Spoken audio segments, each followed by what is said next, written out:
Hospital porters, pride and dignity, stop the New World Order. Welcome to Panmo TV. Yeah.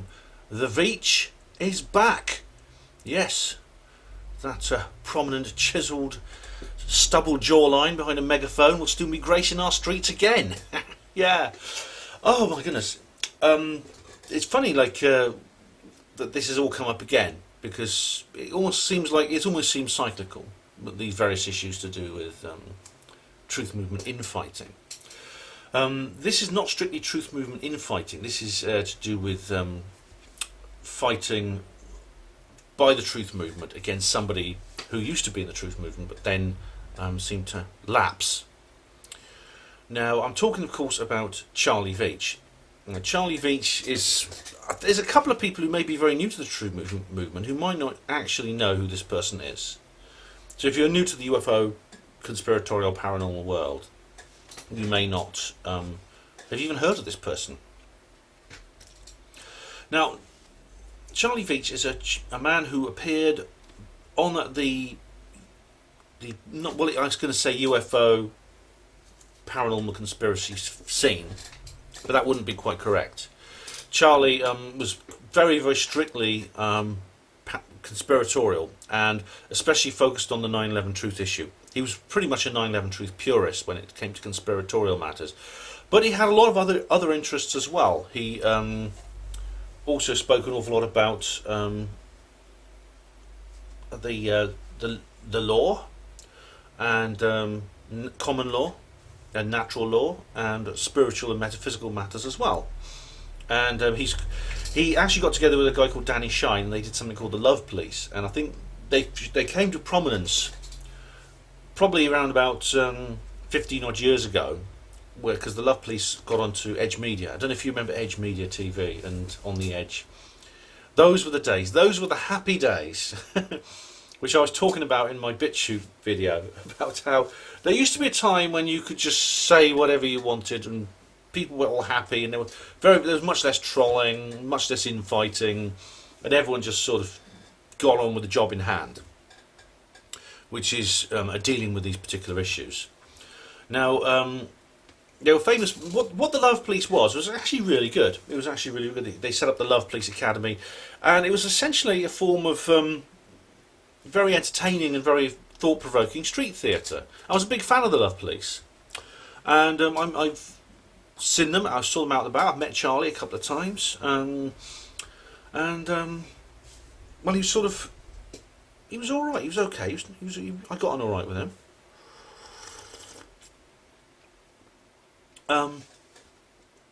Now, he would do things like he'd go up and he'd be on the streets, and the police would come up to him and try to stop him. And Charlie, quite rightly, would defend himself. He would defend himself from the aggravation that the police were giving him.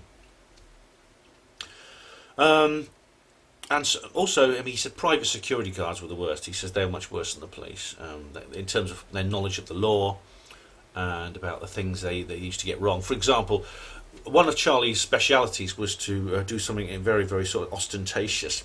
he was. I don't remember him being rude or offensive to anyone. He was just very, very outlandish and rude and ostentatious, shall we say, sort of flamboyant on the street. I mean, the Love Police and everything Charlie did was essentially a form of street theatre. Like I said, and I liked it. It did a lot of good. And then he'd be outside like a shop, like a big chain, like a big corporate store, and he'd just be outside, and one of these big burly uniformed security guards would come out, and they'd go up to him, and they go, "Excuse me, sir, could you stop doing that, please?" Charlie would be with his megaphone, or he'd be with his camera, and he'd say, "Well, come off it, mate. This is a public highway. I can do whatever I like." And often the security guard didn't realise this, and this is very. In this way, Charlie was being very educational with people, and this served me very well when I was challenged by a security guard during my Centaur video, if you remember that one. Because I said, look, I'm on a public highway, and you can't stop me doing this. I mean, because private security guards don't have any authority outside the area in which they are actually providing security. They're not police officers. If they think someone's behaving suspiciously in a public area near their near their bailiwick, then they can call the police, and the police can deal with it. But the security guard himself can't actually come over onto a public highway and tell you what to do and things like that. And Charlie illustrated not only this principle, but the fact that so many people within the security profession didn't realise this. So that was very, very good. Now, the thing about Charlie Veitch is that, and I think he has actually admitted this effectively, he was very, very vulnerable to being subverted, because he does have an ego problem. He really does. He didn't like the attention. He liked the... He very much liked the idea of being this conspiratorial celebrity. And I was with Sue Stain, actually. We went to the protest against the Pope demonstration, and this was in London when the Pope came to visit, and Richard Dawkins and several other people were doing like a speech on stage and in Downing Street, and we were on this. There were about 20,000 people. There was a huge march, and Veitch was there, Charlie Veitch, in his baseball shirt with his megaphone, strutting around like a peacock. And I looked at Sue and I said, "One day that guy's going to have his own channel on Sky." And she nodded. It's interesting, in one of the trials of the Buddha, if you're familiar with the story of the Buddha's path to enlightenment, when he ceases being Prince Gautama and he becomes the Buddha, is he has to face his own ego. He's essentially confronted with a doppelganger of himself, which says, you know about my history with doppelgangers, I've talked about that before, but it essentially commands him to worship him, and he refuses, the Buddha refuses. And I think, unfortunately for Charlie has this issue where he hasn't yet reached a point where he has conquered his own ego in the same way that Prince Gautama did, so he could become the Buddha. Which is a shame. And so, I mean, the thing is, everyone has an ego of a certain point. But it's the ability to recognise that, in a sense, in an introspective way, and not let it take over your life. Charlie still has a problem with that, or at least he did. And I think several times he says things in his videos that makes him understand that he understands this problem that he has, and this challenge that he faces. But generally, he was a very, very compassionate... he's still... like I say, he's been away for a couple of years, but he comes across as a very compassionate chap type of person. He cares about things such as the homeless people who are being harassed, things like that, people who are poor and who are caught in consumerism. I think he understands. He's very aware of that. Now, so Charlie Veitch was kind of this... He was kind of like... He was... What's the word? Because there's no hierarchical structure within the truth movement. We're not an organisation. We're a loose collection of various organisations, people's groups, etc. Of all with all kinds of interests. As I said, Charlie had no interest in the conspiracy theory. In conspiracy theory terms, he didn't really have any interest outside the 9/11 truth issue. And I've dealt with people. The problem with 9/11 truth purists is they can become very dogmatic. And I mean, I've had issues when I was involved in 9/11 truth campaigning, in that people within the 9/11 truth camp, who are aware of my other interests, shall we say, took steps to try and prevent me from expressing them. Now, for example, I mean, I was doing an event in Oxford where I was actually speaking. This was, I think, around about 2006. The Oxford 9/11 Truth branch was run by a very dour and very, very rather aloof person called Ian. And he came up. He approached me before a meeting, and he said, "Ben," he said, Ian's not his real name, by the way. "Ben, look, when you're talking about this stuff on stage, please, could you not mention the UFOs and the Illuminati stuff?" All right, let's just stick to 9/11 truth, please. All right, is that okay with you? And I said, of course. I wasn't planning on doing anything different. But he said, basically, the idea is that within the 9/11 truth purists, is they don't want to be associated with other loony tinfoil hat wearing nut jobs like me, because it discredits them. They believe it actually discredits them. Now, ironically, incredibly ironically, Bryce Zabel, the famous ufologist and the guy who produced Dark Skies, he did a blog, because I met him because he was at the Leeds Exopolitics Expo. He did his own article on his blog saying effectively the same thing the other way around. It was called UFOs and 9/11 Truth Don't Mix.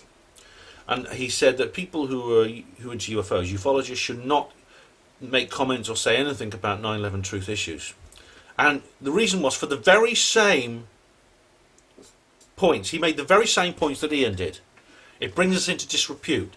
People think we're crazy. People, we don't want to be associated with those kinds of people.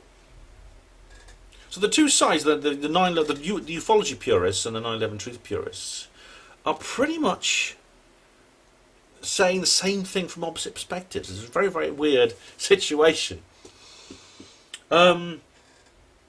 But Charlie was not one of these people. I mean, Charlie never said a word, as far as I know, about UFOs, for example, or any other conspiratorial matter except for 9/11. Yet he wasn't intolerant of people who were. He wasn't intolerant of people who had these attitudes. He wasn't like Zabel was or like Ian was. He would tolerate this. He was actually very broad-minded. He was a very broad-minded, open-minded chap. And as I say was. He's not dead. He's still alive. He's just changed. Now, when it all went wrong, it was 2011. 2011 was when it all went wrong, and that was when he was on the BBC. Now, what happened was the BBC approached him. I'll read. Well, in a minute, I'll read his biographical article, because there's an article that's come up about him. But what happened was the BBC were making a series. They made a series of 4 programs called Conspiracy Theory Road Trip, and they started in 2011 with a pilot series, a pilot episode called Conspiracy Road Trip 9/11, where they took a group of people on I think it was 5 people. They took on a tour of the various places where 9/11 happened, and I'll explain more as I go along when I read the article. But basically, it was an awful program, and I'll say more in a minute. And I'll play you a little clip from my BBC lecture as well. But first of all, I'll just have a quick look at Charlie's channel. Now, there's no need to show you this, but Charlie's just got a standard YouTube channel. It's not very elaborate, but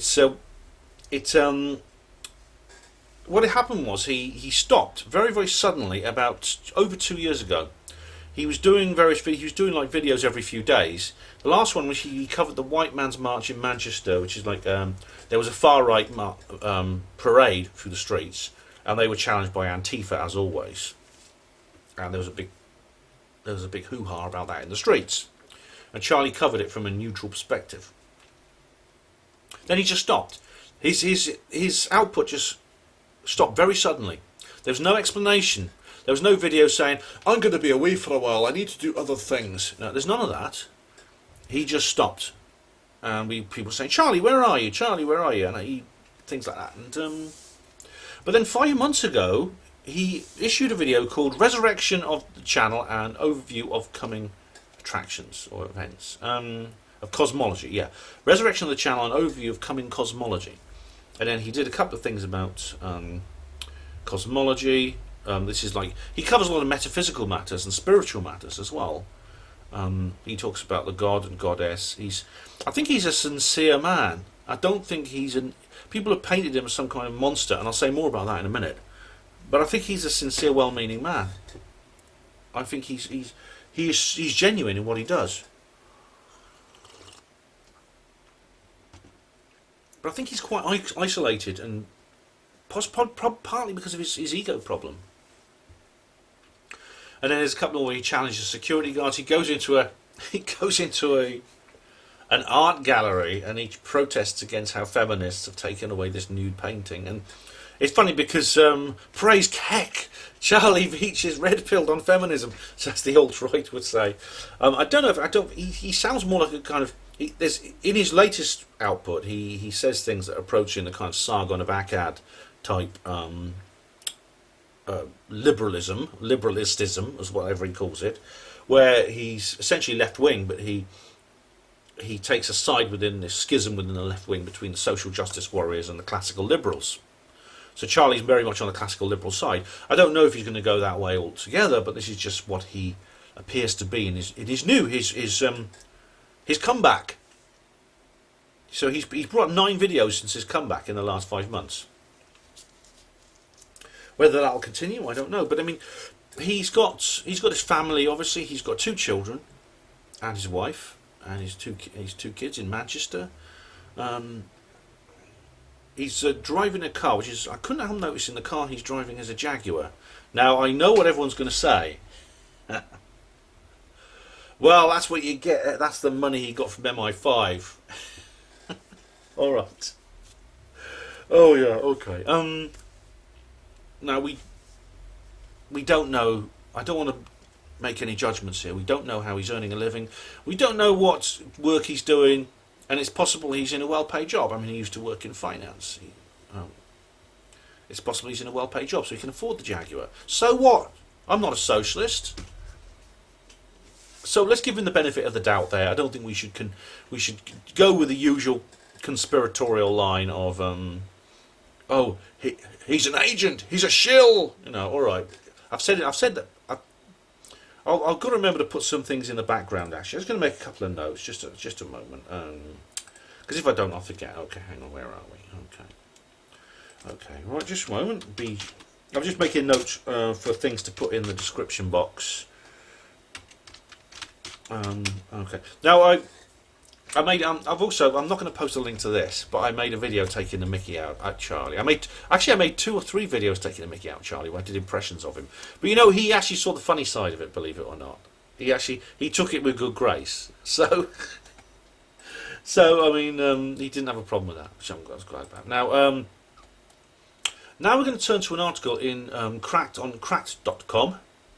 And it's called I was a professional 9/11 truther and then I gave it up.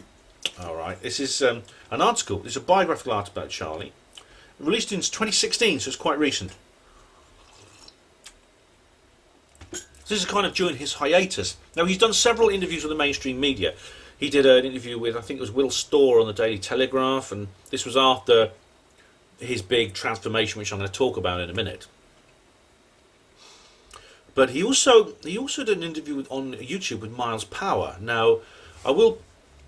I don't know if I'll put a link to that, but you can find. Just go to Myles Power. It's MYLES, not Miles as in Miles Johnson. It's a Y instead of an I. And Power, PAWER. And you can find his interview with Myles Power. Myles Power's a skeptic, and as I said, I don't have a problem with skeptics if they're well behaved. It's when they're a bunch of pricks, I can't stand them. But Myles seems to be okay. I mean, I've had debates with Myles myself, and I get on all right with him. But he interviewed Charlie, because Myles did an entire series on 9/11 about how the official story of 9/11 was true. I and many other people were sort of dogpiling him a bit in the comments, although I was polite to him, as I always try to be polite and respectful to people when they're being polite and respectful to me. So I was nice to Myles, and I explained why he was wrong. You know, I had a couple of debates with him. And then he did an interview with Charlie after Charlie's great transformation. I'll tell you a bit about Charlie's transformation now. Okay, so here we go. This is an article from cracked.com. There's a link. There will be a link in the description box to that, because this is an important source document. Now, I don't know. I'm not going to speak in an accent like I do when I do my movie review videos. All right, because you can see me. I'm using the camera. So when I look at the screen, and you'll know I'm reading, and when I look at you, you'll know I'm not reading. Okay. And when it comes to quotes, I'll just impersonate Charlie's voice. My name is Charlie Veitch. I'm incredibly handsome and I have these Ray-Ban sunglasses so high. And where's my megaphone? Oh yes, 9/11 was an inside job. No, it wasn't. I actually did make a video taking a mickey out of Charlie, where I was like smoking a cigar and pretending to be Che Guevara and was calling it Che Veitch, I remember. But you can find it on my catalogue. I haven't removed it. I'm not going to post a link because, to be honest, I'm a bit embarrassed about it. It was a bit stupid. Okay, here we go.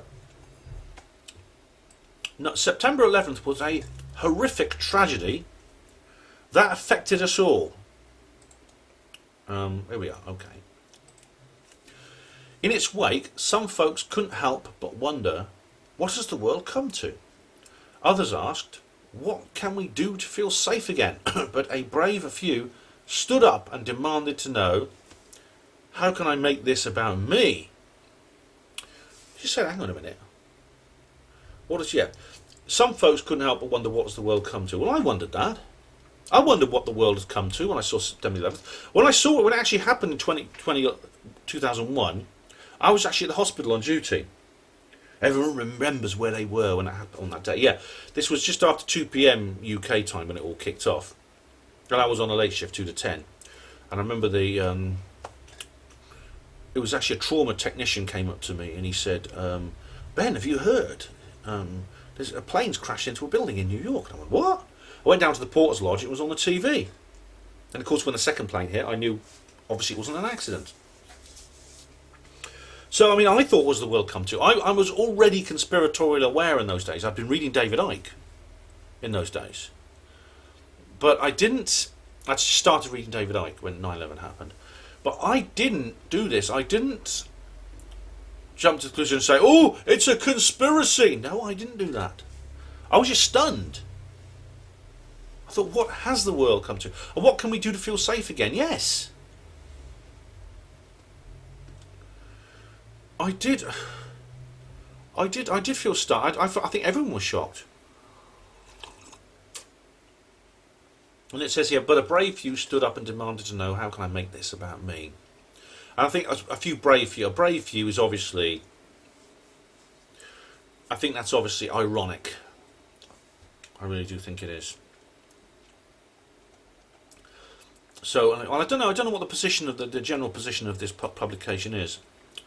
But obviously the skeptics will say, oh, well, people like me and Charlie at the time were saying, as soon as 9/11 happened, it's just, right, the bank's open, guys. Let's just think up some imaginary conspiracy to go with this. And that way we can exploit all these thousands of people who died and make, That is utter crap and it's insulting nonsense. That's not what happened. Anyway, how can I make this about me? Some people said. Enter the 9/11 truth movement, which instantly transformed the latter from hapless bystanders to crusading heroes for justice. Right, so now we have the pseudo-psychology. It's all about, people, you'll find shrinks saying this about conspiratorial people like me. They'll say, well, obviously they feel helpless, they feel no control over their lives, and they often feel, maybe they're bored and they don't feel they're very important. Well, the conspiracy theories not only it gives meaning to what seem to be random events, but it also gives their life purpose. It makes them freedom fighters against this conspiracy. It's a very, very deep-seated psychological urge these people have. I hate it when people do that. Okay.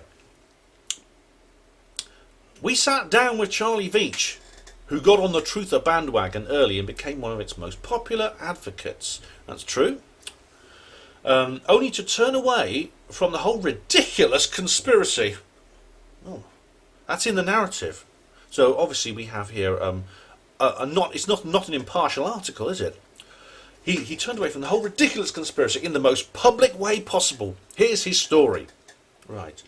And here he goes. Becoming a believer is all in the timing. Becoming a believer is all in the timing. Okay. What would it take for you to start believing in conspiracy theories? Oh, I don't know. Let me see now. It may be simpler than you think. Well, firstly, what does it take to believe in conspiracy theories? Well, could it be that you suddenly realise that things aren't as they seem, and you realise there's evidence these conspiracy theories are true, so-called conspiracy theories?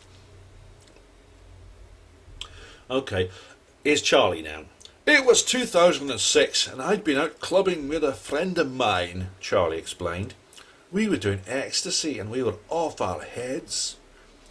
Instead of stumbling back home and watching the hell out for some infomercials like the rest of us, a friend invited him instead to watch Terror Storm, a history of government-sponsored terror. Now it's an early type Alex Jones type movie. This was in before Alex Jones went alt-right or alt-light, where he was doing things like exposing conspiracies and things like that, and he was at the Bilderberg Group and he did the invasion of Bohemian Grove and things like that. A Terror Storm, it's a good movie. It is educational, I think, and it did wake a lot of people up, to use that overwrought phrase.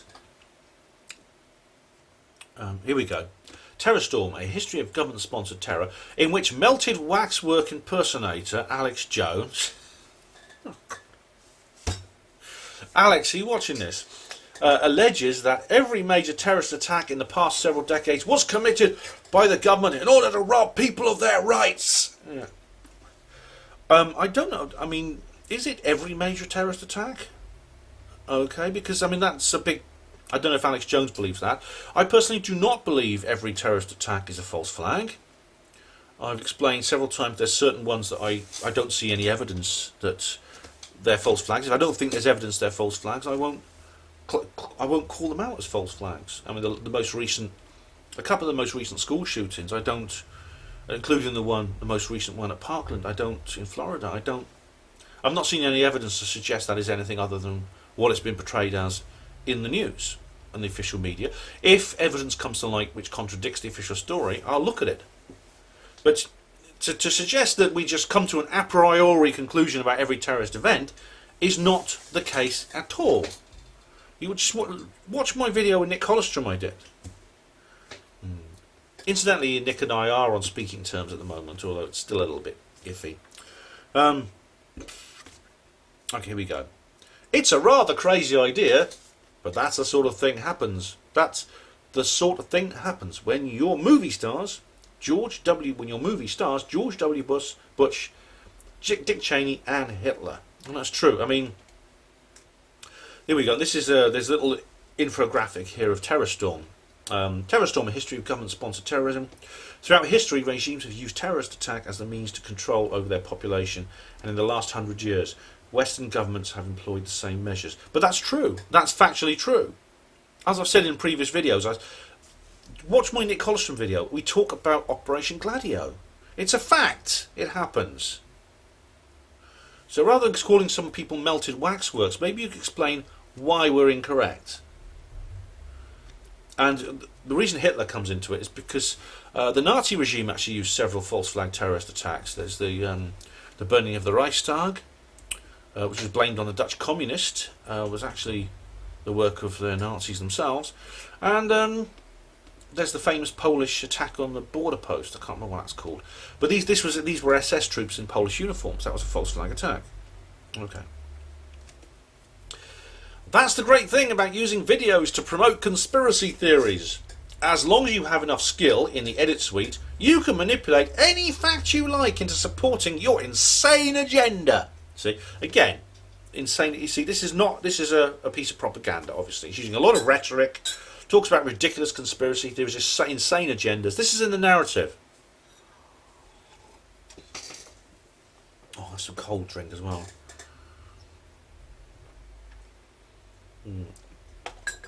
Hey, this is a biased piece of work. Okay. Anyway, Charlie says, I was instantly emotionally convinced, says Charlie. Charlie says, a lot of these conspiracy things, they get you right in the gut. And it was the way he does his Messiah-like Horses of Darkness routine that cuts it with the scenes of dying children. I took it hook, line and sinker. Well, yeah, I mean, emotionally convinced. I know, because Charlie's saying this with retrospect. This is an article dated 2016. This is now 5 years after he had his big conversion. He's saying this with retrospect, although at the time he was talking logically the same way that I'm talking logically. He believes through what I think is false logic, that he was wrong all those years. But now he's talking about being emotionally convinced and he refers to the various rhetorical devices that Alex Jones uses in that film, which are very skilled, I must admit. Okay. In a parallel universe, his interest might have been briefly sparked, only to wane as soon as his brain was working normally again. But no, these conspiratorial ramblings triggered something within Charlie. Right, here we go. There's like a count of 7, 6. It's like a countdown of things. It's surprisingly easy to become a conspiracy theory celebrity. That's the next bit. And there's a little picture here showing Charlie Veitch with the angry fake cop attacks me on a public street. That's a good video, actually, because Charlie is actually, he's walking down the street and this guy comes up to him pretending to be a policeman and gets really aggressive with him and drags him halfway along the street. Turns out he's not even a real policeman.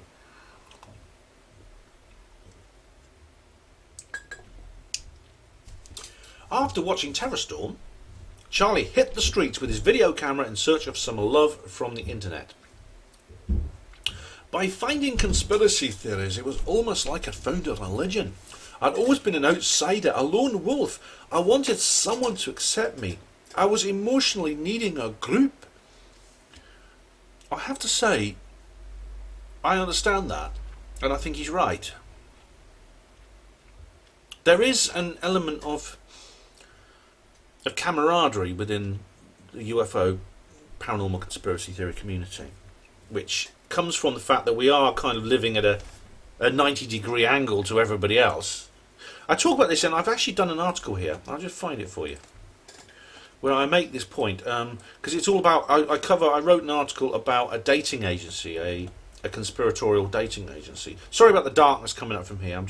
This is my screen. This is my blog screen, okay, which is dark. I'll go back to the white lighter screen because the monitor actually helps provide lighting for this film. Okay, and here we go. I have good. This is the interesting bit. I won't read this whole article, but this what you hear here is kind of what I'm thinking about here. Is kind of what I'm talking about here. The problem is that the UFO paracon community is something of a closed society. It is an exclusive but very marginalised club. Our fundamental notions of the world are so divergent to their conventional counterparts that it is very difficult indeed to find common ground with outsiders on a long-term basis. This counts for romantic partners, family, work colleagues and friends. So, I understand what Charlie's saying here when he says he needs a group. Maybe we all need that. We all need something. We all need maybe a sense of in-group, a sense of belonging, which is very, very difficult these days, especially for white heterosexual men like Charlie and like me, which is the primary demographic within the conspiratorial community. So I do accept that there is some psychology here, and I do accept that. I mean, I often talk about when I go to Probe, and I find being around people within the UFO paracon community very intense. I find it very emotionally intense. And, you know, I get all miserable at the end of the Probe conference and many other conferences too. And it is about that. So I understand that. Here we go. He found almost instant acclaim. His previous experience in the world of finance marked him as an intellectual go-getter, while his boisterous personality kept people entertained. But that's true, actually. I mean, Charlie is a natural showman, and he used his skills to great effect, which is, again, there's nothing wrong with that. That's absolutely fine. He could have done a lot of good. In fact, he did do a lot of good for a number of years before he drank the Kool-Aid, unfortunately. How am I doing? You know, I might have to change the film chip. I had an hour on this film, but this is going on a lot longer than I thought. Right. I'm very extroverted, very loud-mouthed. Anything to do with narcissism, attention-seeking, that was my bag. Most people in the conspiracy world are shy and withdrawn. So, yeah, he mentions narcissism. And I think he made several other videos where he essentially admits that he does have an issue with narcissism. And this is it. I mean, attention-seeking, yeah, that's my bag. Most people in the conspiracy world are shy and withdrawn. I wouldn't say that, actually. I mean, I'm certainly not shy and withdrawn. People within the conspiracy theory world can be all kinds of people. I mean, the cipher of the lonely teenager with the hoodie sitting in his mother's basement is I think, not quite accurate in many cases. It did not take long for Charlie to get noticed. His big break came when a video of him being manhandled by the police was featured on the Alex Jones website InfoWars, and there's this video here of Charlie. This was a video from 2009, where Charlie's at the US Embassy in Grosvenor Square, London, and the police sort of arrest him.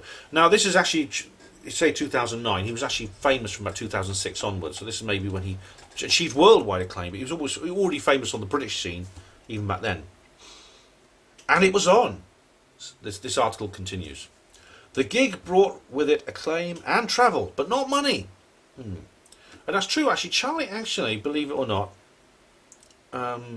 doesn't monetize his videos. And he made a special video pointing this out. Because a lot of people were claiming that he was just in it for the money. And truth of the matter is, I don't think he was. As I said, I believe he is a sincere person. He's misguided, but genuine. He actually made a couple of videos that were quite poignant, like where he talks about his childhood bullying and things like that, when he was bullied as a child. He was weeping when he made this video, and it still obviously clearly affects him. And I felt sorry for him, I really did. Anyway, he carries on about talking about money. I had nothing but a very open donation button on my website. It's like me, I'm the same. I have a donate button on my website, but I don't charge. Okay. And also on my YouTube videos, just saying, please donate to the cause. We need money to pay for websites, plane tickets, etc.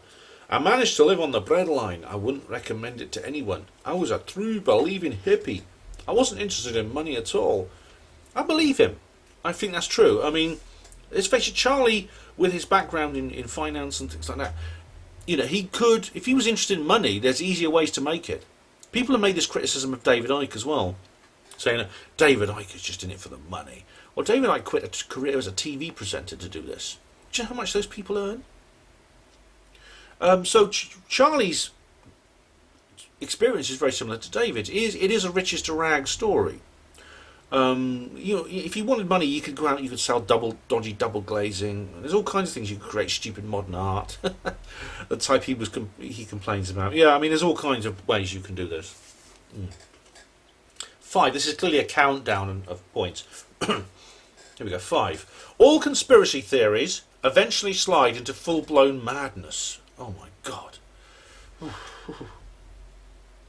Right. As Blackadder said, I'm off to Hartlepool to buy some exploding trousers. Yeah. Oh, no, I'm not mad. So this is a very, very far-reaching and blatant phrase. All conspiracy theories eventually slide into full-blown madness. No exceptions. Doesn't matter how much evidence there is for them. They will slide into madness. So here we go. Charlie's journey into the seedy underbelly of conspiracy started with the idea that the 9/11 attacks were a controlled demolition, but his belief system got more and more complex from there, eventually focusing heavily on the machinations of big business and the elite classes. Well, that's kind of where this inevitably leads you, because if 9/11 was an inside job, they use the word controlled demolition. That's not the correct term if you read Dr. Judy Wood's book, which I think is the most accurate portrayal of what actually happened on 9/11. If you look at the demolition, implies there was some sort of explosive and things fell down when actually the building turned to dust. But I've covered that on previous videos. The thing is, though, if you realise that, not only did this terrible attack happen, 3,000 people killed by somebody, somewhere, and it wasn't Bin Laden, then you've got to ask, who are they, where are they, and how do we expose them? So you do inevitably get drawn into the machinations of all kinds of elite groups in the private and public and government sectors. That's inevitable. I've done the same. That's normal. That's called common sense. And Charlie continues, when you're deep in the world, you believe you're Neo from the Matrix. Well, I don't know. I mean, it's... Yeah, I mean, this is maybe he... It's possible Charlie did experience a certain messianic complex about himself because he was so famous and he was this kind of like pivotal pivotal figure, this focus of attention. It's possible that he did suffer delusions of grandeur. Okay, here we go. At the time, I thought it was upper echelons of the business world combined with upper echelons of what Margaret Thatcher would describe as the permanent poor elite, which were extracting all the goodness out of life, all the money, all the happiness. Well, it is, you see. It is. You call them what you like. Use the word Illuminati, or you can use other words, but it is. There is a permanent power elite, or the men in grey suits, the deep state. There's several different words have been used. Anyway. And as with all conspiracy theories, this eventually collapsed into a dwarf star of insanity. That's a very, very good metaphor there, Charlie. You're quite a poet, I must say. Sorry, that wasn't Charlie speaking. Sorry, close quote. Sorry, I didn't notice the close quotes. That's not Charlie speaking. So it's not Charlie who's the poet here, it's whoever wrote this article. As with all conspiracy theories, this eventually collapsed into a dwarf star of insanity. After he was arrested for conspiracy to make a nuisance by the Metropolitan Police, conveniently after he published a blog about Prince William and Kate Middleton's then upcoming wedding, Charlie recorded this video, and this is a video, let's have a look at this. This is the video, I think, where what happens was Charlie was actually arrested on the eve of the royal wedding because of the possibility he might commit a crime in the future, and he describes it as pre-crime, as from the film, like in the film Minority Report, because it was conspiracy to make a nuisance. Yeah, so he was dragged off to the cells for the duration of the wedding. So then Charlie recorded a video called "We Are All Palestinians in the Face of the New World Order," and this is referring to I think the whole issue to do with Israel, because he used to protest very much against the Israeli occupation of the occupied territories and things like that, and he actually got in an awful lot of trouble.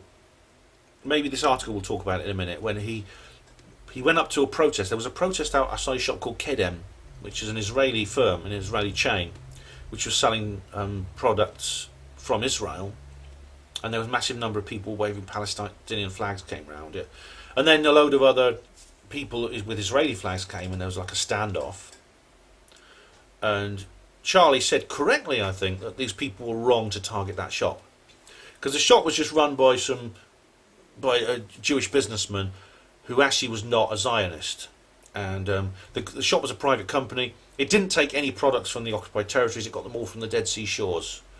Various products from salt products and things from Dead Sea minerals and things like that. That's what Kedem is. And so, of course, as always, this was polarised into Charlie's become a Zionist. You can't get away from this kind of like marginalisation and polarisation in the truth movement. And one of the reasons I feel some sympathy for Charlie is because I know the truth movement can be bastards. Look at my video, Is There Any Hope? Look at the videos I made about Larry Warren and the Larry Warren hate cult, and how they treated me. Okay, here we go then. So Charlie does this video about he did a video about how he was arrested before the royal wedding. The Illuminati, concentration camps, Osama bin Laden, breast implants. We've come a long way from controlled demolitions. Now, is this referring to I think other things that Charlie said? Because I mean, he did mention. I don't remember mentioning the Illuminati.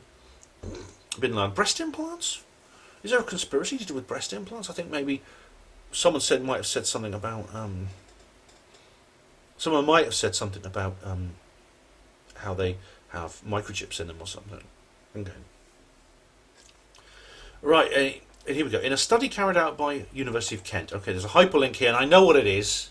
I know what it's going to be. Why People Believe in Conspiracy Theories by Michael Shermer. Oh, right. You know what it is? He's citing, I bet he's citing the thing by, what's her name? Karen Douglas. Yeah, Professor Karen Douglas. Yes, here we are. Karen M. Douglas. Dead or Alive, Belief in Contradictory Conspiracy Theories. Yeah, I'm not going to read all of this. I'm going to do another video about Michael Shermer very soon, actually. But this is his column in the Scientific American. This is from 2012. Okay, I'm going to do it. I'll do another video about Michael Shermer where I'll cover this. But I've talked about Professor Karen Douglas and her views. I've even spoken to her myself because I met her at the ASAP Seriously Suspicious conference, and it's funny, like, because she's been booked to speak at a couple of Skeptics in the Pub events and she hasn't turned up. Oh no, she has. She's been cancelled, or they've cancelled her, or she's cancelled. And it's because she said that conspiracy theorists are actually saner than average people. Anyway, the study carried out by the University of Kent researchers found that believing in a single conspiracy theories means you'll eventually come to believe in others, even if they contradict each other. Now this is interesting because she did say this, Professor Douglas did say this in her report. She came across certain people who believed, for example, that when Neil Armstrong and Buzz Aldrin of Apollo 11 stepped onto the moon's surface, they encountered aliens that were waiting for them at the landing site, and they were basically warned off the moon. They were told to get back in their rocket and go back to Earth. But sometimes those very same people will say that the moon landings were faked. So it's either one or the other. Personally, I'm with the latter. But obviously the two cannot be the same. The two cannot be held together. And according to Professor Douglas, there are people who believe in both, even though it's illogical, it's impossible, it's a paradox. And I don't know anyone actually who believes in both. I certainly don't believe in both. As I said, I'm with the latter. I believe it was faked. You see, it's things like that. Like, some people say that the HIV virus doesn't cause AIDS. Other people say that the HIV virus is a complete red herring. Other people say the HIV virus does cause AIDS, but it is like a biological weapon. Now, I'm not sure. I know that both those cannot possibly be true, but I'm not sure which it is. I think one of those might be true. I'm not sure which. Okay, so it's all right. I mean, it's all right to not believe in either, but just think one might be true and not the other. But to believe that both are true, of course, is a logical contradiction. It's oxymoronic. Now then, here we go. That said, Charlie eventually found his line in the sand.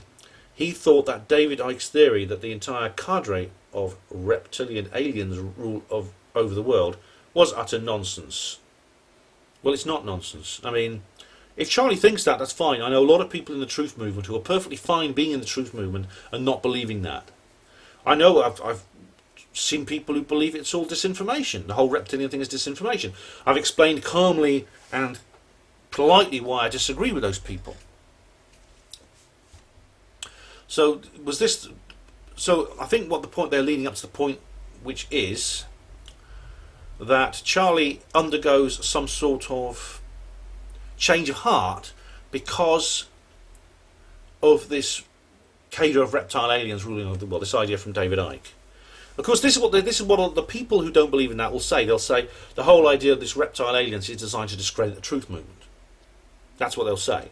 Well, most of them. Now, the thing about it is, I mean, I don't know whether or not talking about reptile aliens has an effect on other things within the truth movement, but I do know that if something is true, it's true, and you have to deal with it. I mean, if I'm talking to someone about 9/11 or UFOs, I won't volunteer any information about the lizards. Okay, I understand how the lizards are such a big red pill to swallow, it might get stuck in people's throats. I understand that, and I do treat the matter sensitively. But if someone asks me a direct question, do you think the world is ruled by 6-foot-tall, blood-drinking lizards? I will say yes. I'll be honest. I think David Icke is right about that. I think there's all kinds of sources you can draw on, which means that theory makes sense, coming from not just Credo Mutwa, but from Lyle Watson, from Brian Desborough, from many other people. And it says here, so Charlie thought that the entire cadre of reptilian aliens ruling over the world was utter nonsense, which of course is exactly what the reptiles want you to think. Okay. 4, we're counting down now. Oh, here we go. Right. Let's have a big dollop of sickly sweet moral blackmail, shall we? Yes. All the experts in the world don't compare to a grieving mother. And there's a big picture here. There's a big picture here of what's her name? Mark Bingham's mother. What's her name? Who was in this BBC programme. Mark Bingham, who was on Flight 93, and he phoned his mum up to say, "I love you, sweetie. Goodbye." Okay, so this is what they did. This was what they did in the BBC programme. They lined these people up and they brought Mark Bingham's mother in to basically tell her story. Which means the reason they did this was then none of that group could possibly say they still believed in the conspiracy theory without upsetting her, without basically attacking a grieving mother. That was why the BBC did it. This was their logic. This is how intellectually honest and non-violent the BBC is. I've said before, it's not, you cannot, this whole moral equation is wrong and it is unethical. Because you're essentially saying to somebody, like for instance, if I was walking through the street and I saw some old lady getting mugged and a couple of thugs kicked her to death and stole her handbag. They're essentially saying that in that situation, I would have to pretend that she just fell over and had a heart attack. Okay, because if I tell everyone, I tell the police, and I call the police and I tell them, 2 thugs beat up that old lady, they killed her and they stole her handbag. Right? If I do that, I'm disrespecting the memory of that old lady, and I am insulting and upsetting her grieving loved ones, her children, her grandchildren, etc. Because they're going to be so sad because their whole grief comes from the fact, their whole grief and their self-esteem and the way their grandmother died, they have to believe she just fell over us in the street and had a heart attack. And if we blow the whistle, if we alert the public to exactly how that old lady died, and the fact that her killers are still out there on the loose and they could kill someone else, if we do that, we're bad people. We're insensitive to the feelings of the loved ones, and we're disrespectful to the memory of the old lady. That is the moral equation that is always laid at our feet whenever they bring Mark Bingham's mother out. So here we go. Charlie's antics eventually got him noticed by the BBC. What a compliment for somebody who has an ego problem. Charlie, you're the kind of guy we want. See, this is what I mean when I say Charlie's vulnerable.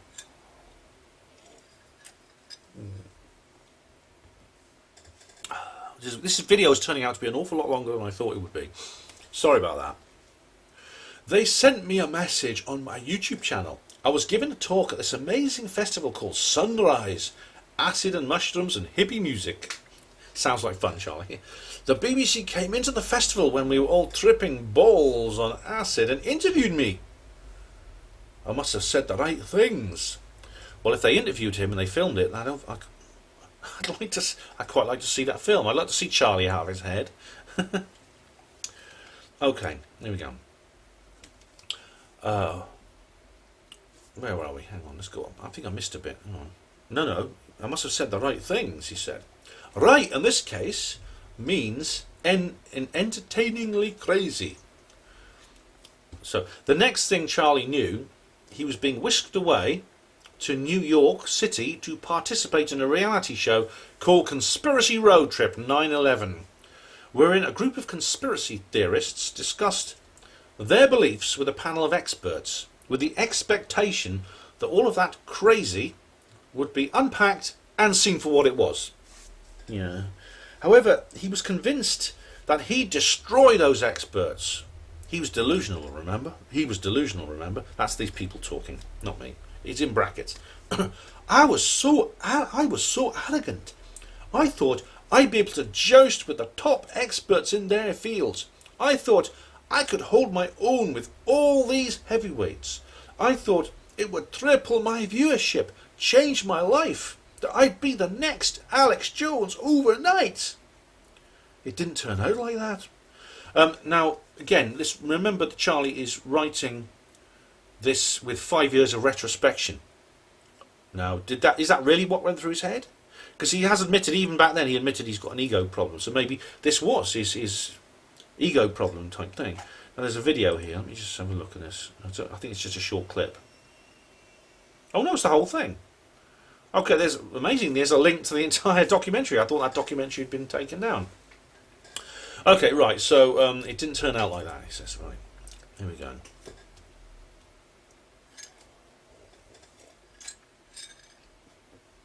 The first day, we were in New York City. How am I doing for time? Okay. Okay. We went to the architecture firm that built the WTC, and we got to study and analyse the actual original blueprints. And I questioned one of the older partners. I've seen all these documentaries. I know you designed this building to withstand an aeroplane hitting it. He was very patient with me. All right. I'm going to very quickly. I'm going to show you a little clip now from before I go on, because this is a good point to pause. I'm also got to change the film chair. I'm going to show you a little clip of a speech that I gave at New Horizons St Anne's a few weeks ago, and in fact you may well have already seen this if you watch Hapanwo TV regularly. This is basically my assessment of this whole situation, the whole conspiracy road trip thing, because this, I'll say a bit more in a minute, but basically it was a fraud. It was something that was set up deliberately to mess with the minds of the people involved. So have a watch of that and I'll come back. Now this is a still from a programme called BBC Conspiracy Road Trip.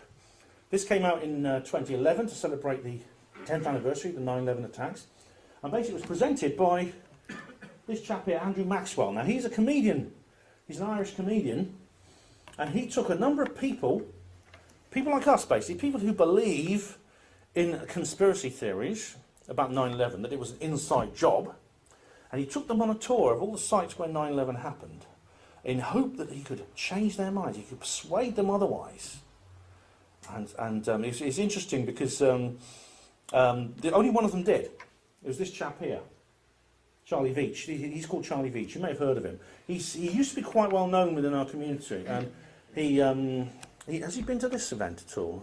He's not, no. But he's been to several events associated, like with Critical Mass Radio, and I've met him a couple of times.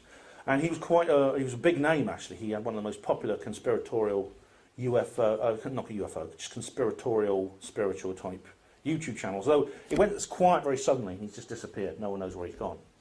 But he was the only one who changed his mind, and it's really quite incredible. And he sort of like, oh, you know, I used to believe he's a Scottish guy. I used to believe in these conspiracy theories, but I mean these conspiracy theories. But really, I've been looking into it, and after careful consideration, I've decided that actually the official story is true, and I've been misled. And of course, he did some news reports. He was on the news and things like that, newspapers.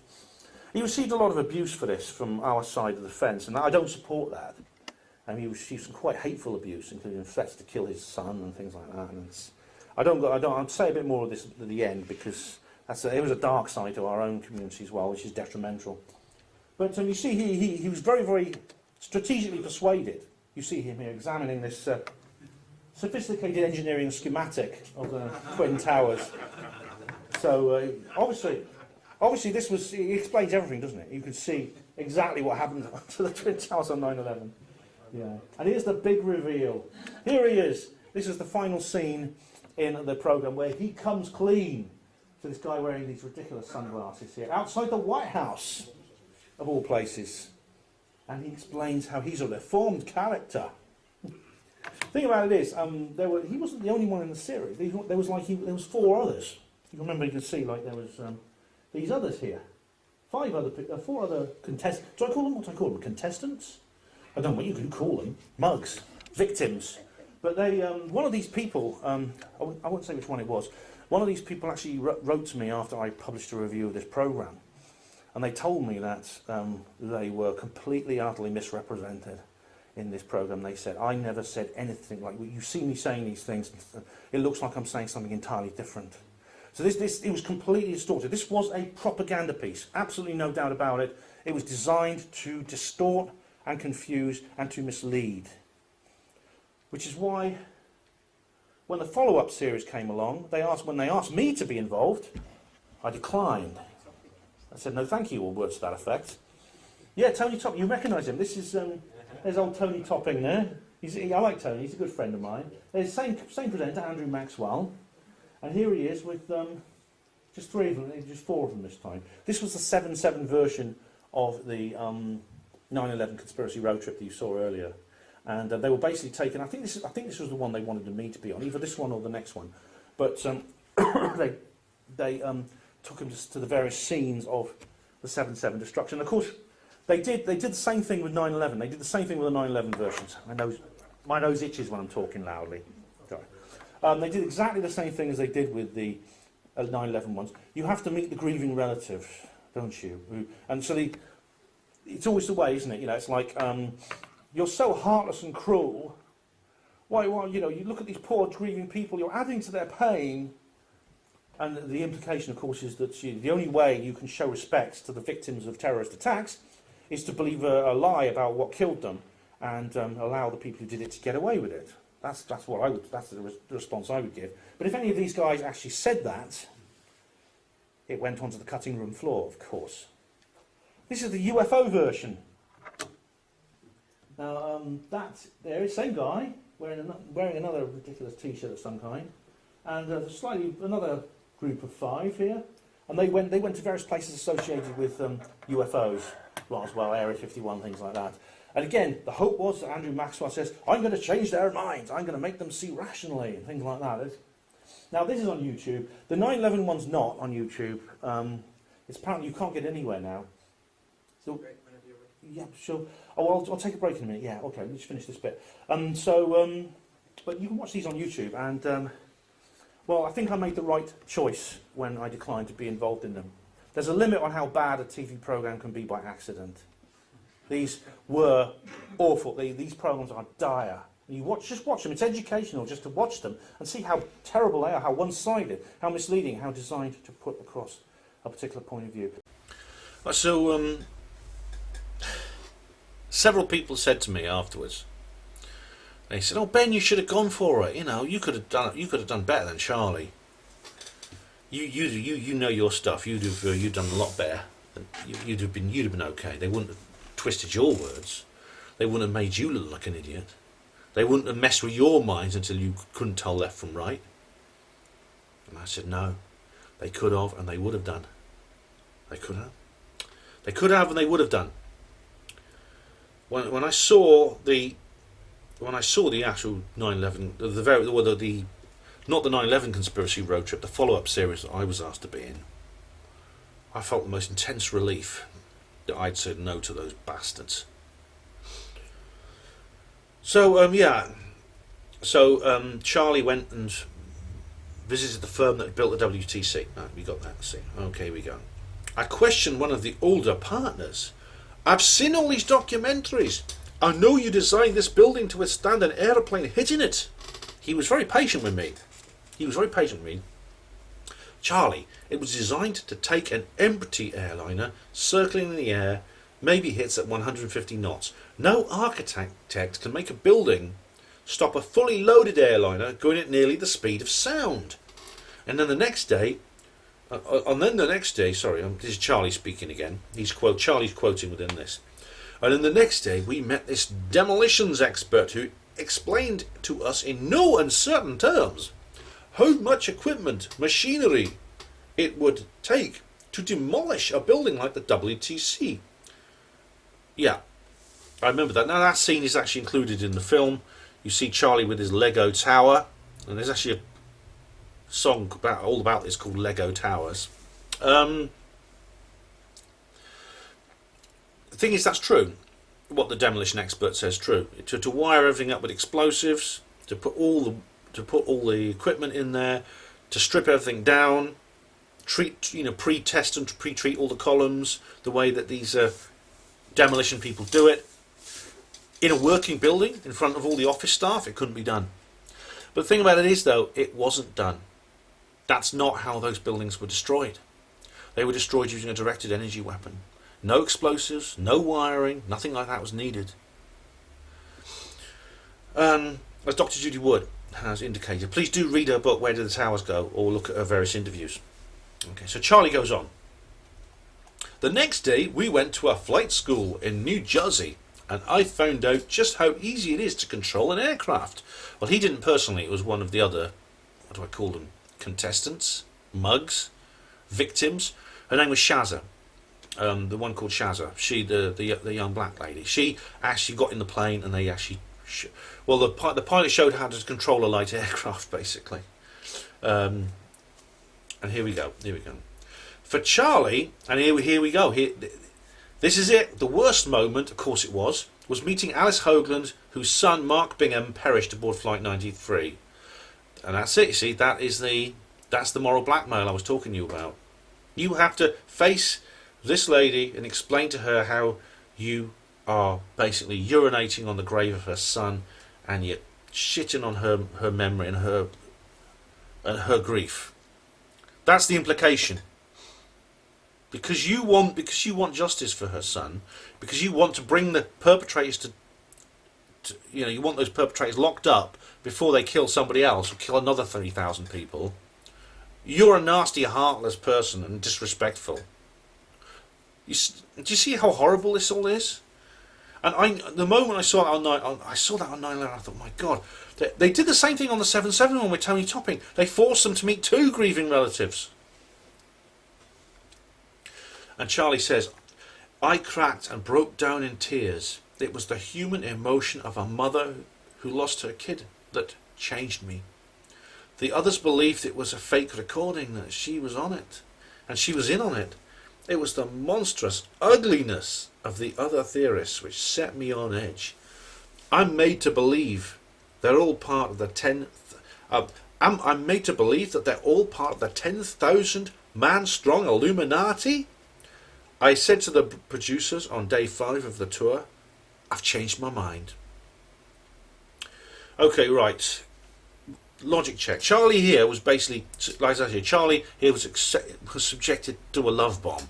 He was subjected to an emotional, moral blackmail, an act of moral blackmail by the bastards who produced this piece of propaganda to basically threaten him, to say, look, either you change your mind or you're heartless bastards, and this is how we're going to portray you to millions of TV viewers. Charlie, the idiots in the truth movement call Charlie a psychopath. They call him. They say there's this video called Charlie Veitch Psychopath Diagnosis. Charlie's actually a very, very empathic. More so than me, probably. Because I would probably have, I don't know, I'd probably have been a bit more, I'd been harder on that situation. Now, first of all, a bit of a logic check, right? I and many other people have never accused Mark Bingham's mother of being in on the whole thing. Never. Okay, I would never do that. I certainly believe she spoke to somebody on the phone. I think that's quite likely. Whether it was her son, whether it was a real voice, I'm not sure. But the idea that she's in on it, and all the other, 10,000 people would have to be in on it? No, I mean, well, you don't have to be in on it. The thing is, let's look at compartmentalization. Okay. The Manhattan Project to build the first atomic bomb, 1945.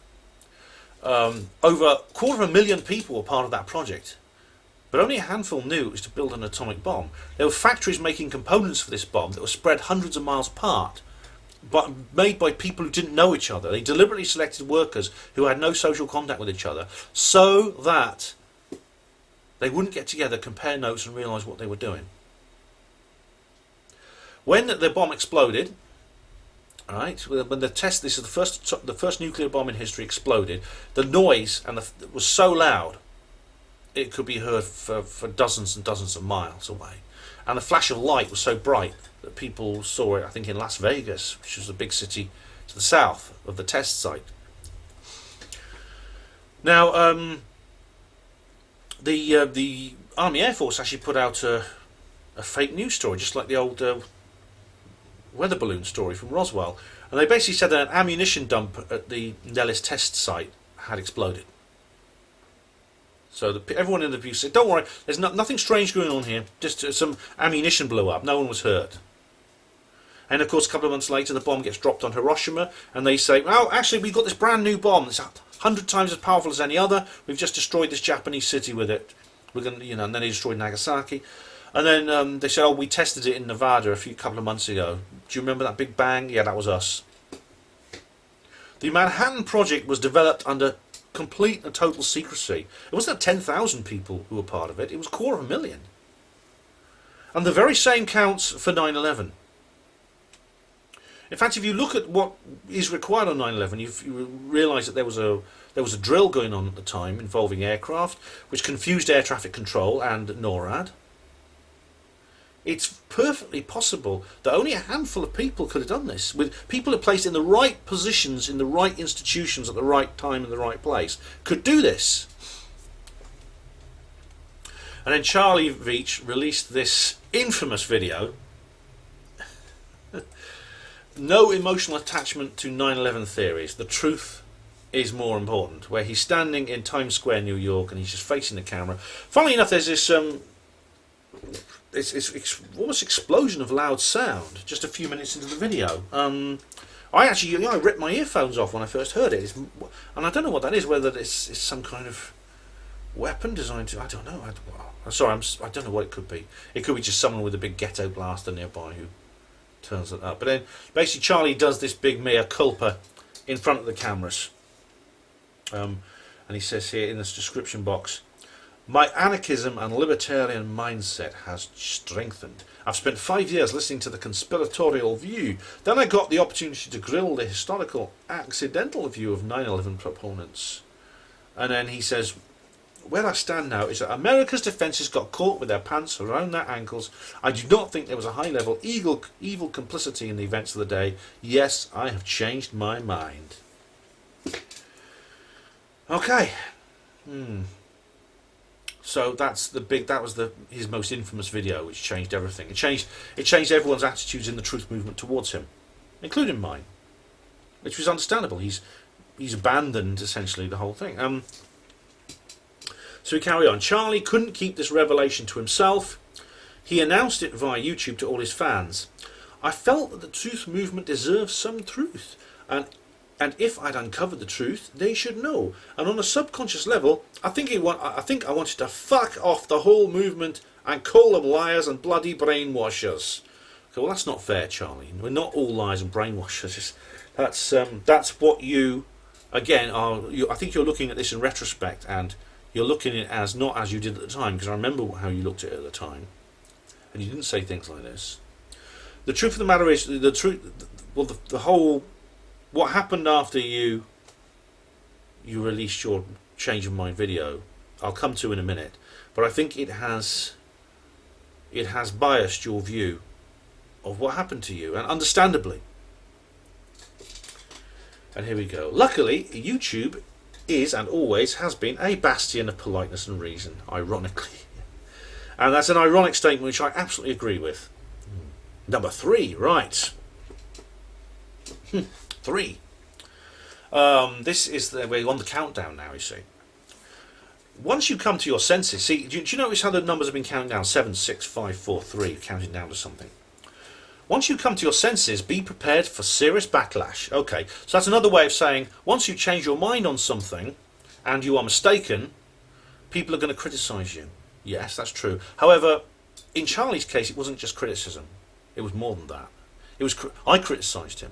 I tried to debate out of him. I tried to debate with him. Several other people did too. Max Egan, for example, had Charlie on Skype, and they did a video together, and it was all polite. It was all reasonable. And Max did a very, very good job there, and they got on quite well. Here we go. It took less than 24 hours for the first death threat to arrive. And Charlie says, there was a YouTube channel set up called Kill Charlie Veitch, a very strongly worded message, how they were going to come and slit my throat. That's true, that did happen. And I'll just read out this. There's a message here in the picture, which was sent to Charlie. What about the hundreds of thousands of tons of steel running through the building? Do you mention that, you lying fuck? I hope you've saved for private security guards. I bet there are thousands that will see you for what you really are, and will want to do the right thing. what we do with traitors to the people. I'm making another video, an in-depth look at all you have lied about and help it along. Not good, so start saving. Well, that's a threat, isn't it? That's a threat of violence. That is a death threat.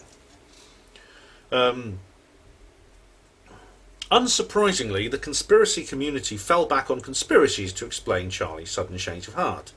He received countless accusations. There's a hyperlink here. You're not paranoid if it's not true. What happens when oh, this is another article here from Slate about Charlie, I believe, by Jeremy Stahl.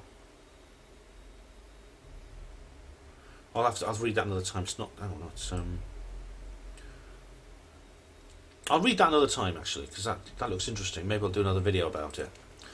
But yeah, unsurprisingly, the conspiracy community falls back on conspiracies. Yeah, this is true.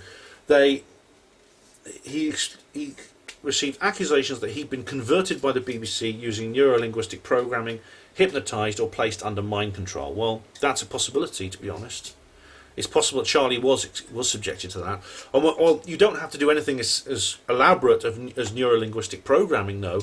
When you have a man who is obviously compassionate for the suffering of others, and you bring on Mark Bingham's mother. He was moral that's moral blackmail, as I've explained. So he carries on. The craziest one, however, suggested that he was a secret plant inside the movement, with a mission to make true believers seem weak and dangerous and foolish. I don't agree with that. I think Charlie was sincere. I don't think Charlie was a plant in the truth movement. I think he was somebody who was used. He was a man in the truth movement who had the right characteristics, the right vulnerabilities, as I've said before, and the high enough profile that if he could be turned, it would damage the movement. That was the intention. That was the hope, and they succeeded. But the idea, Charlie was not a liar. I don't believe Charlie's a liar who's put in there to knowingly disinform. I don't believe that. And it says, oh, as if looking foolish is something they need help with. Ha ha ha ha. Oh yes, again, we have another example here of unbiased reporting, or not, from cracked.com. And we have a picture here of 9/11 truth people here. Right. Then one day, Charlie's website was hacked and an email sent to his 15,000 followers and his mother admitting that he was a paedophile. And I got that. So I was on his mailing list and I got that email. They photoshopped pictures of my nephew and niece onto pornography and sent it to my mother. They did. Yeah, they really did. To me, the worst thing they did was make my mother burst into tears. It shows the deep-seated mentality in how a lot of conspiracy theory activists are driven by a resentment, envy, a jealous hatred of anything successful or happy. I got bullied slightly at school, and when you enter into the conspiracy world, suddenly this is your own chance to get back at the jocks, etc. When I came out with my own version of the truth movement, for that I had to pay the price for my heresy, which was an attempt to destroy my life. I've got to say, Charlie, I agree with every word of that. It's completely true. The conduct of the UFO Paracon movement, which I'm a part of, made me ashamed to be a part of it. It really did. And I've learnt more about how vitriolic, irrational, and self-destructive and destructive to others that these people can be. I've talked about this on the Is There Any Hope video, the attacks that have been against me, the Larry Warren hate cult and the way they've targeted me, Marie Kay, other people who've turned on me in the most bitter way. The way did you watch the live stream with Miles the other day? I did it with Miles. The fact that they continued to attack him even after his sister had died. He was grieving for his sister. He flew off to Belfast for the funeral. Nina Valentine posted a lovely video which is called Pray for Miles, Condolences to Miles. And the hateful messages appeared on that video, on that very video. And the dislikes, there was about over 3/4 dislikes on the dislike bar. Even while he was grieving for his sister, they showed him no mercy. So I understand exactly what you mean, Charlie, and I'm sorry that happened. I really am. I do not speak for those people. I would never, ever have anything to do with people who are behaving that way. And I know what you're saying is true, because I got the emails which had all these horrible defamatory material in it, and I'm so sorry. You didn't deserve that. You're wrong, Charlie, but you're not evil. And I don't think there's anyone who deserves that. That kind of conduct is inexcusable for anyone, even sent to an evil person. And you're not evil.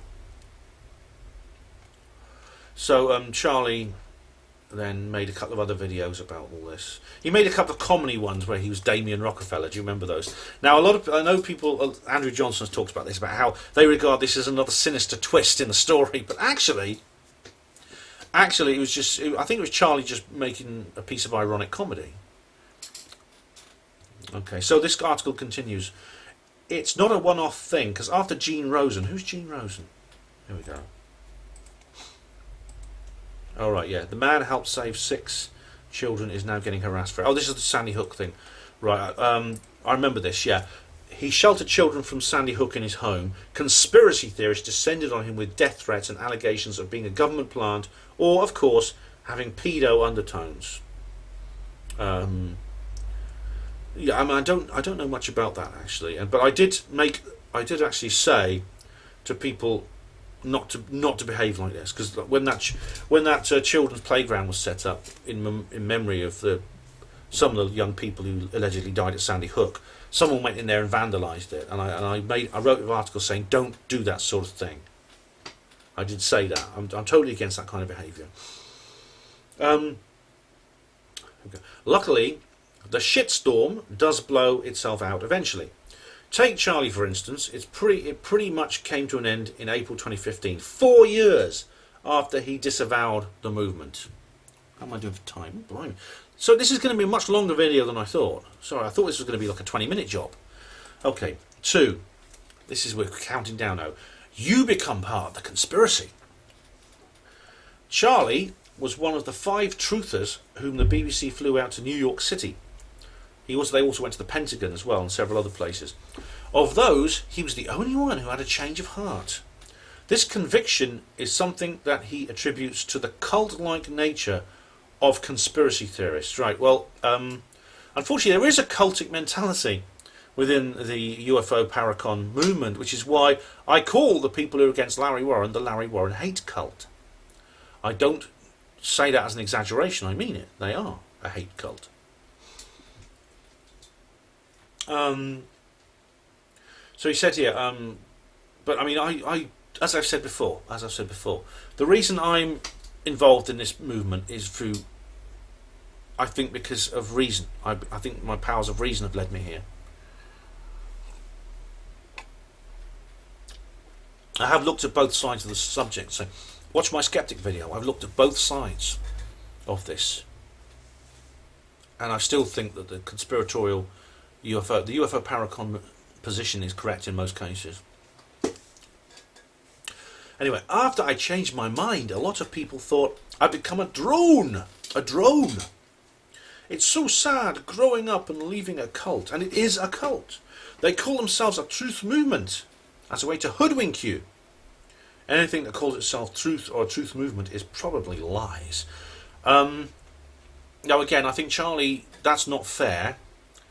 And I think you're seeing this with retrospect, and it's understandable after your experience, after the way you were treated by some elements of the truth movement. And I've spoken out against those elements. Maybe others have not done enough to speak out against them, but I have.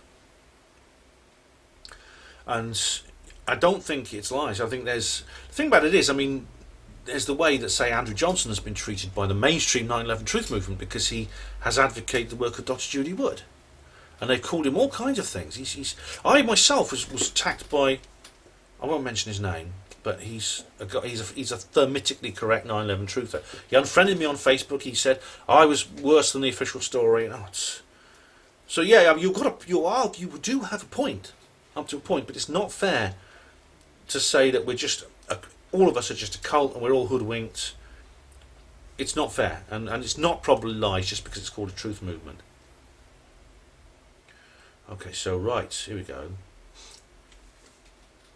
In renouncing the truth movement, Charlie was not only tearing down their beliefs. I don't think I see what you mean. Oh, right, this is the offence that Charlie was allegedly committing against the truth movement. He was not only tearing down their beliefs, but also insulting their intelligence and threatening the livelihoods of the conspiracy media. Now, that's not true. It is in case of some people, it was tearing down their beliefs, or people who are very doctrinaire and don't want to listen to the other side of the story. It was an attack against them. But some of us, like me, I'm willing to talk to people who don't agree with me. And as for livelihoods of the conspiracy media, I mean, I don't think Charlie's defection had any effect on that. If anything, people like Alex Jones and others, they produced large numbers of programs all about Charlie's change of heart. And they basically just to say, oh my God, what's he done? And so they actually made quite the conspiracy media actually capitalised quite well on Charlie's defection. So it didn't threaten their livelihoods at all. And again, this is cracked.com, just making some nasty little, some nasty piddling little pieces of personal attacks here. That's all it is. Assuming that we're all doctrinaire. And we all get violent when people disagree with us, and we all make a massive amount of money off this business, isn't it? Yeah. Okay. And he carries on. So, he had to be stopped. Hence the harassment and abuse. Well, in some cases, that's true, yeah. People attacked him because they didn't like him. Because people on the internet, within the truth movement, can be scum. And as I found out myself. And this was a reason to attack someone. So it's almost like they wanted an excuse to get to him. They just like being sadistic. And it wasn't actually Charlie's defection that they were attacking. They wanted to attack Charlie, and this was an excuse to attack him. They didn't try to put him on trial. At least in 2012, I went to a festival called the Secret Garden Party. Oh no, so it's Charlie quoting again. They didn't put him on trial, right? This is really, I want to bring this up, okay? I want to bring this up, and I'm not going to go to the blog, I'm going to use this. Okay, here we go. I want to bring up a suggestion. Alright, here we go. This is I'm just going to talk about an article I wrote. Now, this idea came to me when I was talking to somebody I know about Miles. Now, this is a guy I know, somebody I respect an awful lot. I've known him for a while in the UFO Paracon community. He's doing a lot of good, I'd say, for many, many people. And I've endeavoured to support him. I still support him. I won't say who it is, but it's somebody I've been working closely with for quite a while. But the bulk of the discussion was about how he felt about this truth mob against Miles. And I suddenly got the distinct revelation that while I was talking to this chap on the phone, so I'm just reading I'm sort of half reading from this because I wasn't planning on putting this into the video. I suddenly realised that the person he was attacking, that's Miles, had no recourse. There was no process by which Miles could defend himself. There was no way I would ever hear Miles' side of the story unless I knew him well enough to ask him privately, as luckily I did. And of course this brings us on to all the situations to do with Larry Warren and Marie Kay. It is like the witch hunts of the old days. We don't have red hot iron, we don't have dunking stools, but we have trial by hashtag. So bad people are determined by who has the loudest voice, and who is the shrillest, most aggressive person. They are the ones who define reality, or pseudo-reality within the UFO Paracon movement. And so many people will embrace it without question. And you'll get your factions, and they cluster around their chosen Ayatollah. And then you get another tedious Facebook-like button war.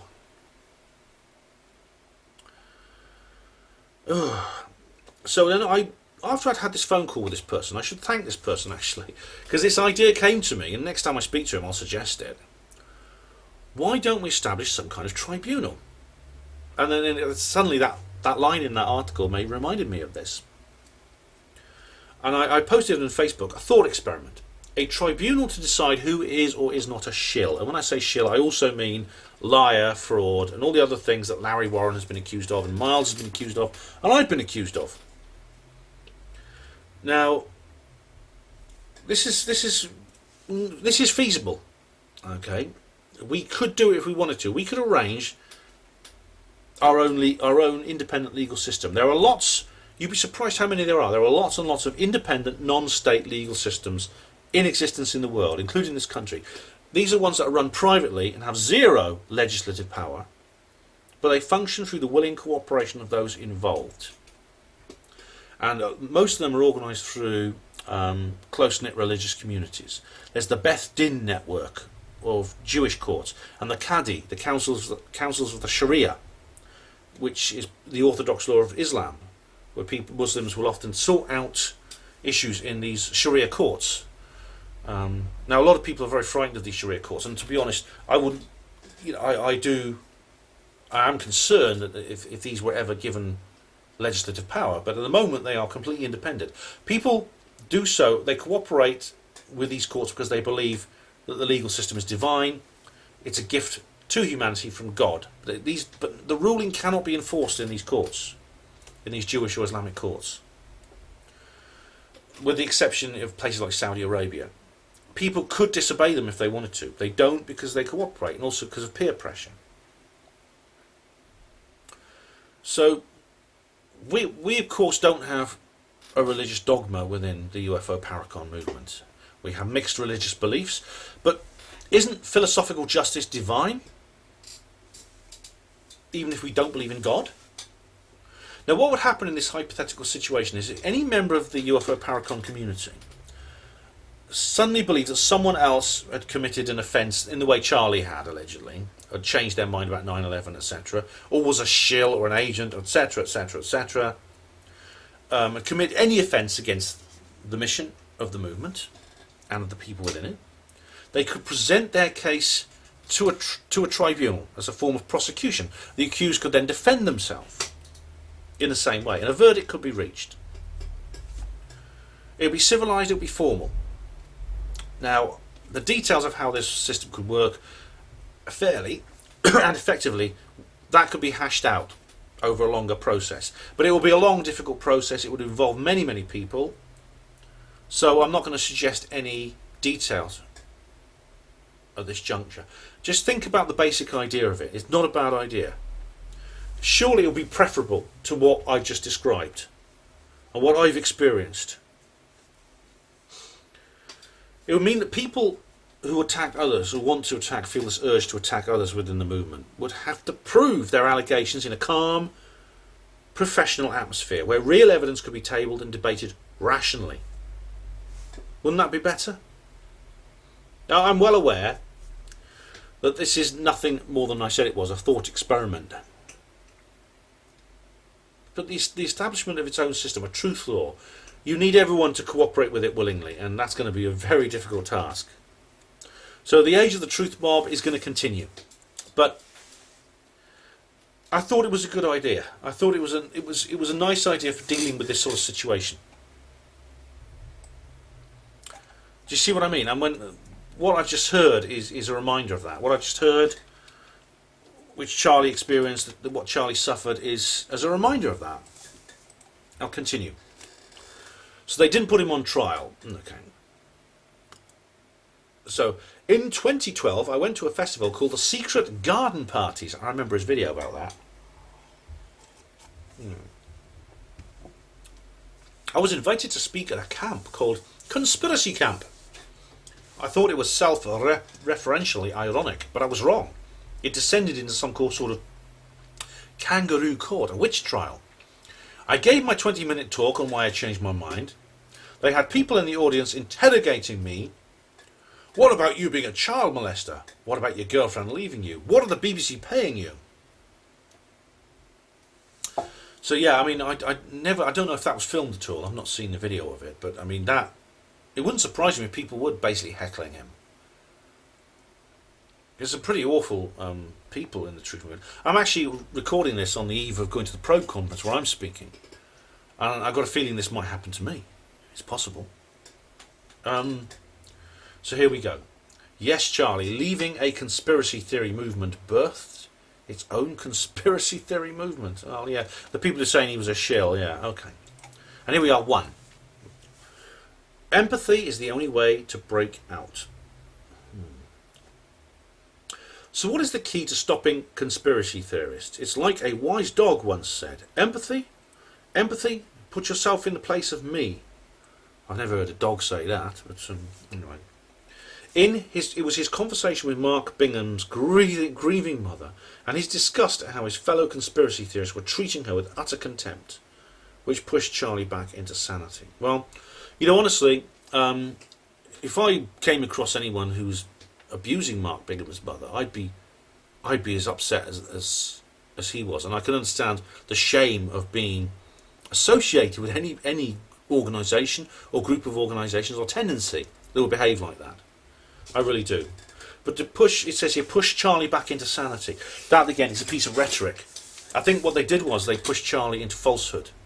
They made him believe first. Well, actually, the BBC tried to make him believe a falsehood, which he accepted originally. But I wonder if he hadn't been trolled after that by people within the truth movement, he might have pulled back from the brink. It's you haters who are as much to blame for Charlie's mistake as the BBC are, in my view. There's a belief that fighting conspiracy theories is simply a matter of bludgeoning people over the head with facts and waiting for everything to sink in. But that's like arguing that Christianity will eventually defeat atheism by finding the right combination of Bible verses. Every one of us has near constant access to the greatest information archive in history, and conspiracy theories are flourishing like never before. Well, it's information that's flourishing like never before. I mean, the reason conspiracy theories are flourishing is because some of them are true, and people are getting hold of them. During his time on Conspiracy Road Trip 9/11, Charlie also met the husband of stewardess who served aboard Flight 77. He showed him that conspiracies aren't merely a harmless entertainment. I don't think conspiracy theories are harmless entertainment. Definitely not. This is the most serious business in the entire world. I've dedicated my life to this. Getting it to grips with government cover-ups, the paranormal, UFOs, is the most important single issue in the world. It is a central issue of our time. And gaining an understanding of these subjects is a necessity now. It's not entertainment. It may be for some people, it's not for me, it's not for most of the people I deal with. The digital equivalent of people watching. Oh yeah. They hurt people. Of course, here we go, the moral blackmail again. He sat, this is Charlie speaking now. He sat me down next to her memorial, this limestone water feature on the grounds of the Pentagon, and he took me aside for 20 minutes. He told me how much he loved his wife, how helpful the CIA and the FBI were, and I told him what people believed in terms of conspiracy, and he was so sad. Well, you know, I actually, there's a picture here of the 9/11 memorial at the Pentagon. I think I know what I would say to Mark Bingham's mother if I was in front of her, and I would say to this man, I would say with my hand on my heart, with all honesty, I'm so sorry about your loss.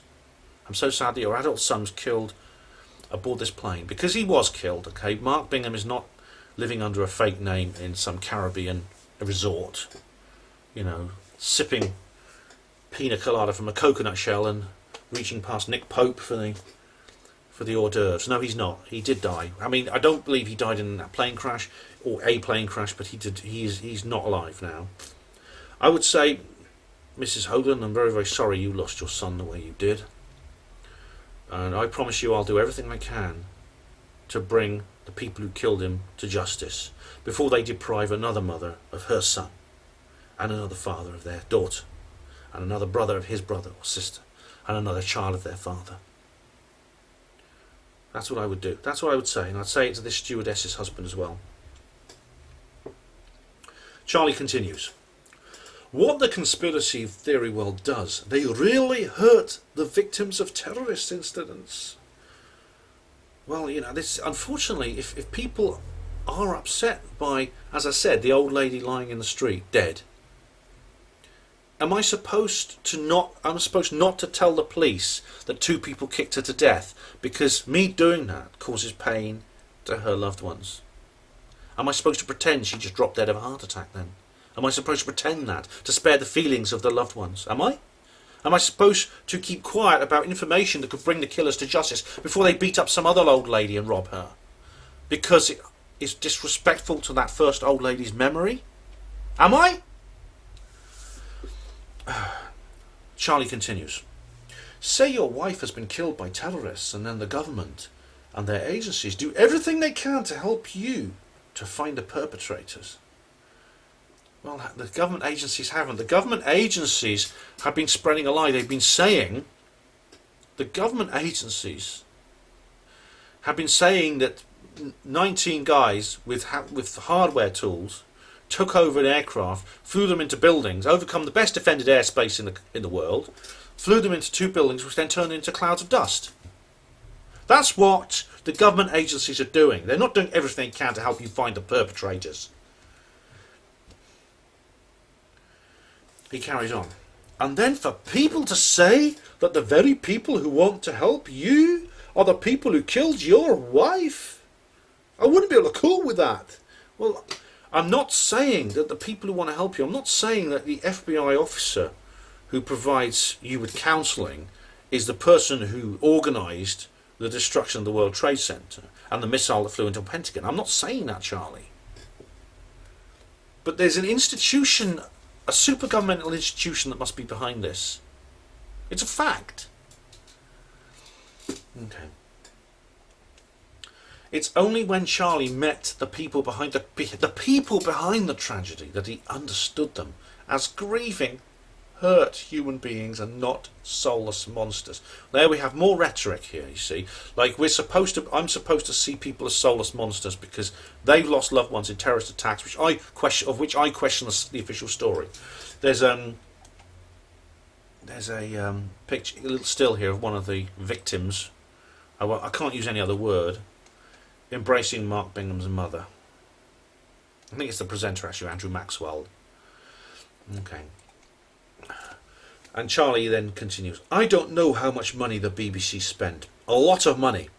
And that's what it took to change my mind. I've had a massive media organisation cherry pick me, take me to the CIA, to the Pentagon, speak to the architects. There were 5 of us and I was the only one who changed my mind. That's true, the others didn't. Well, as I said in my clip from the BBC, one of those people wrote to me and they said that they'd been completely misrepresented. Everything they say, I mean, you watch the video, it looks like they're saying something completely different to what they're actually saying. Even if you take someone around the world and tell them the truth, only about 20% of people will change their minds. Well, actually, you showed me the truth. The truth, define the truth. Is that what the skeptics say? The people who believe the official story. I've been to skeptic events. I've been there. Look at my skeptic video. I've really made an effort to try and avoid bias.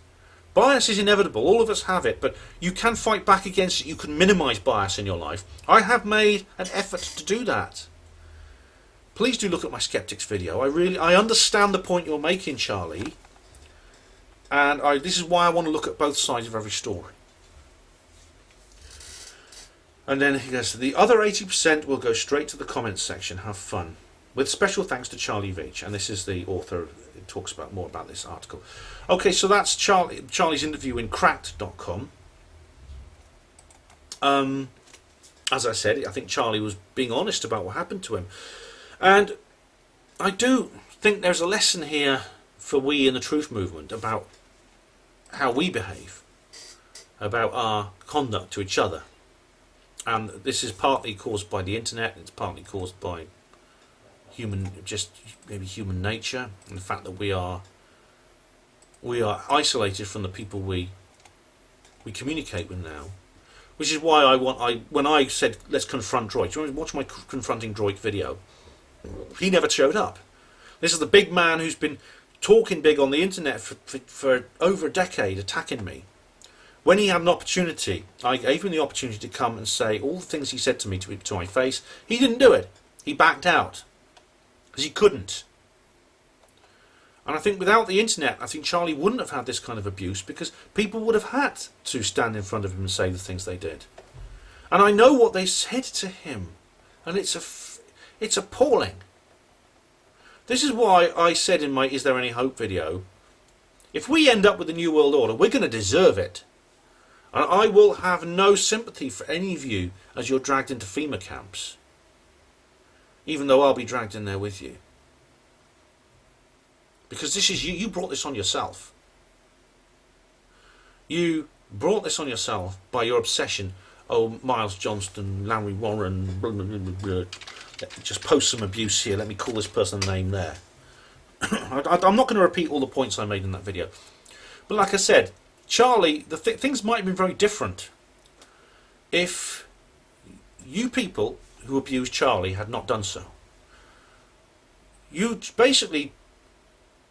Charlie said he changed his mind on 9/11 while he was in the middle of a BBC shoot. And his thoughts were all over the place, as inevitably they are, as my correspondent explained. You know, she said some more stuff about how they were being messed with in terms of, like, they would order things for food and they would order food and the food wouldn't turn up, it wouldn't be what they ordered and things like that. And then, of course, what could have happened? What would have happened if you hadn't abused Charlie when he made his mea culpa video? Right? He'd have got back. Right? You'd have just said, "Okay, Charlie, we understand you're in the middle of this film shoot for the BBC. Just put it on the back burner. Think about it for a while, and when you come back to England at the end of the shoot, we can maybe talk then. We can rationally debate the points which you heard from these architects and from these demolition experts and from Mark Binghams' mother." And we can rationally discuss them in a respectful manner, understanding that you are a human being and you have feelings and you have a mind which may have led you down the wrong path. Okay, is it possible that if we had done that, if you had done that, because this is what I did from the start. I don't want to sound smug here, but I did this from the start. If you people had done that, Charlie might have said, "Oh, I see what you mean now. They were lying to me in that BBC programme, weren't they? They were messing with my head. They took me over there and they put me in this very, very restricted, very, very confined intellectual environment, and they showed me all these experts, and they just bamboozled me." And I realise I made an error now, so I'm going to make another video now explaining how I didn't mean what I said there before. That might have happened, you know. That might have happened. But what happened instead? Look at this from Charlie's point of view. Charlie made the video. Charlie went over. He was in the United States with the BBC, completely cut off from everyone at home. He did his video. He was having no contact with anyone except his YouTube viewers and the people in the production team for the BBC and his fellow victims and the experts and all the other people and Mark Bingham's mother and all the people. They were lining up to basically batter him intellectually and emotionally. If it had been different, from his perspective, he was in this very vulnerable position. He said, "Look, I've changed my mind on 9/11." He looks into his website the next day. Well, it's 24 hours later. He was still in the United States. He was still on the shoot. He looks at his comments section, and again, threats to kill him, threats to rape his wife, threats to kill his baby son, threats to plant bombs in his house, threats to kill members of his family, threats to burn down his house. He received all these. In that vulnerable state of mind, just after he's made his mea culpa video, how likely do you think it is that he's going to change his mind back after that? You stupid, stupid people. You nasty, sadistic little scumbags. If Charlie Veitch is watching this, Charlie, Look, I've met you, I've spoken to you, you're not a bad guy. And I still think you're not a bad guy. And I'm happy to talk to you any other time you like about any subject you want. And I don't judge you, I don't condemn you, I don't dislike you even. I think you're a good man. I think you've made a mistake about 9/11. You really did. But if I'd been in your position, would I have done any better? If I'd been in your position with the BBC and had then received the abuse that you received, what would I have done? What would I be thinking? And as for everybody else, this, oh God, my goodness me, this is over an hour and a half longer than I expected it to be. I've got to do Hapanmo Radio this evening, and I'm running out of time. Thank you for watching Hapanmo TV, all of you. Next video, there's going to be next couple of weeks will be a bit thin on videos because I've got to prepare for another live show I'm doing after Probe. I've got to do a couple of radio interviews which I've got to prepare for as well. So videos may be a bit short for the next couple of weeks, but I won't go away. Okay. If you're going to Probe, I hope to see you there. I hope I'm going to really enjoy it. I don't think there's going to be any trouble, despite what I said before. I think everything's going to be fine. It's a good community, and I'm going to stick to the subject matter that I'm there to talk about and nothing else. And I'm going to stick with the people who are my friends and nothing else. And so everyone, I think I'm looking forward to a great weekend. And I'm doing a couple of other shows after that as well. So I hope you can join me at those. And thank you for watching Hapanmo TV, all of you. Hospital Porters, pride and dignity. Stop the New World Order.